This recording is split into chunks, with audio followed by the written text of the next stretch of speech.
Oi, psst. 'Twas the night before Christmas. And all through the house not a creature was stirring, not even a mouse. The children were nestled all snug in their beds, while visions of sugar plums danced in their heads. Mamma in her kerchief, and I in me cap had just settled our brains for a long winter's nap. When out on the lawn there arose such a clatter, I sprang from my bed to see what was the matter. Away to the window I flew like a flash. I tore open the shutter, I threw up the sash. And the moon on the breast of the new-fallen snow gave a lustre of midday to objects below, when what to my wondering eyes should appear but a miniature ship and 8 tiny reindeer. With a little old captain so lively and quick, I knew in a moment it must be St. Nick.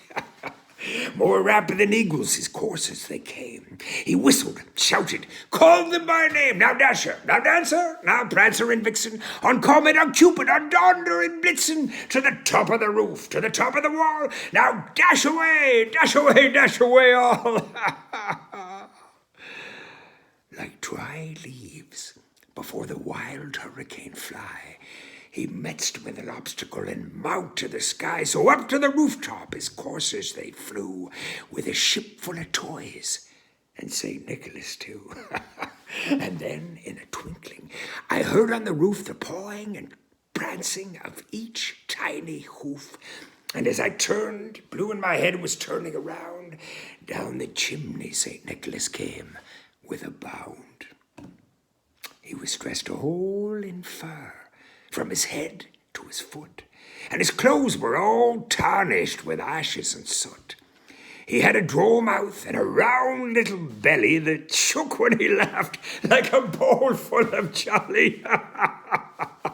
Oh, his eyes, how they twinkled, his dimples how merry. His cheeks were like roses, his nose like a cherry. His droll little mouth was drawn up like a bow, and the beard on his chin was as white as the snow.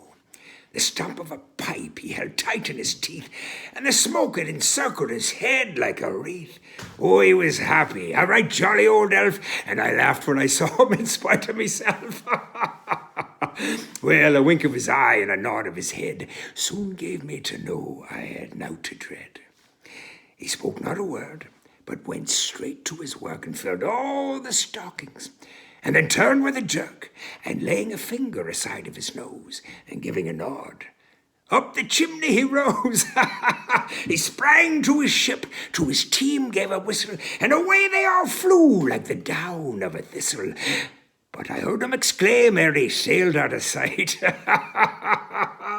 Happy Christmas to all, and to all a good night.